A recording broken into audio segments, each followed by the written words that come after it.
Unnamed Memory episode 4. And I think this episode was all about us, the viewer, watching the psychology of our main protagonist, or one of the main protagonists, being Tinasha. Well, like I said already, her psychology, her emotions, things like that. Because I think until this point, we haven't seen that much of that. I mean, we have seen her mention a couple of things here and there that maybe get hints into what she was thinking and things like that. But I think it was this episode, the one that made us, aware of what she is thinking, how she is feeling, and all those sort of things. I think this episode, like I mentioned a couple of moments ago, was all about that. And I think it did a pretty fair job in doing it because I think after watching this episode, we all have a different image of Tinasha. Not a bad one or anything like that, but a different perspective in terms of how she is feeling, where she's heading with her mentality, what she could possibly be, facing, and things like that in general. Because, yeah, this episode gave us a new perspective surrounding her persona, surrounding her feelings, surrounding her personality. And yeah, it was a pretty good episode in terms of that. And I think it is pretty clear to all of us that we see her a little bit sad throughout the whole episode. It is not like she is just sad one moment of the episode, at the beginning or something like that. No, it is actually throughout the whole episode that we see her a little bit sad. Even when she is smiling, when she is sort of laughing, you can see that she is not being genuine, that she's actually sad, that all the things she is doing is not because she's happy or because,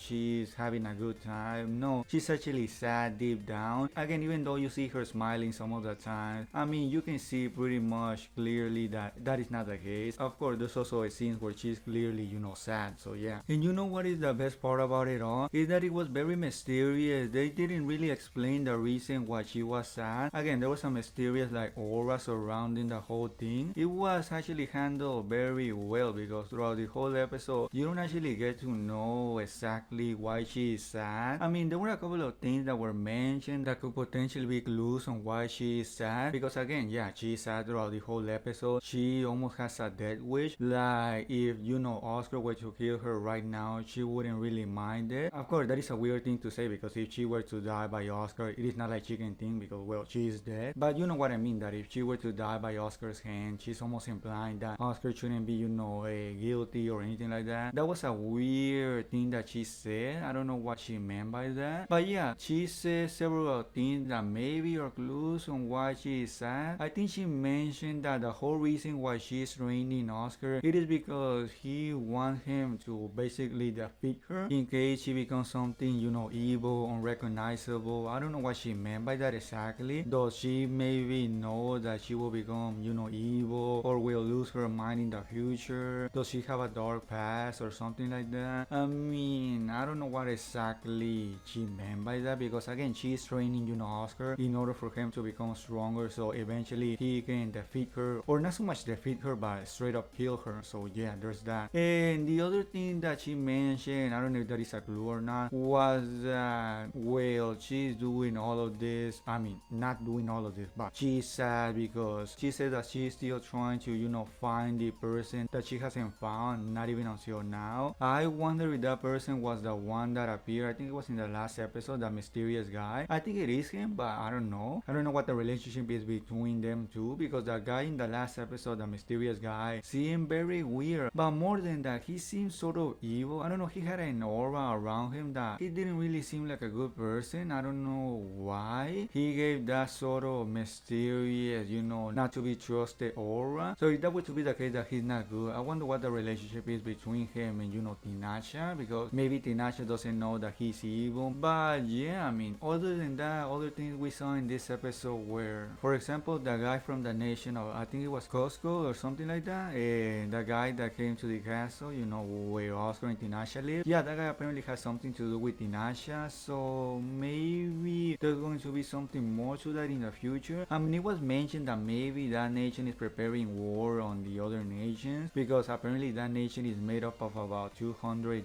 nations, so I don't know what their deal is. I don't know why they want to declare war, but apparently they're going to do that, or at least Oscar thinks they're going to do that. So if that were to happen, that is going to be really interesting, because maybe Oscar and Tinasha will have to fight a lot of, mages or something like that. That guy also controlled, I think it was Meredina, and Meredina said those awful things to Tinasha. I don't know if she said those things just because she was being, mind controlled, or she was being mind controlled, but at the end of the day she was saying things that she really thought, in that deep of her heart. So yeah, maybe it was something like that. It was also mentioned briefly that Oscar actually has magic, although he cannot really use it, he cannot really become a mage, because as long as he has that sword, I don't know what the sword name is, Aikasha or something like that, maybe I'm wrong on that, but yeah, as long as he has that sword, he cannot use magic. I mean, he can see magic and things like that, but he cannot become a mage. But I think that is enough for, Oscar. Just the fact that he can see magic is enough for him to become really strong, as we saw in this episode, because, now him seeing magic and also Tinasha training him, he's actually going to become really strong. I mean, more strong than he was even before, because again, he was strong before he got even this training. So yeah, you can imagine how strong he's going to become now. Also, at the end of the episode, we saw the maid. I think it was actually the maid Miralis, or Miralis, I think that is her name, something like that. I don't know what is her deal with that, because it was mentioned that some guy died in this episode by apparently,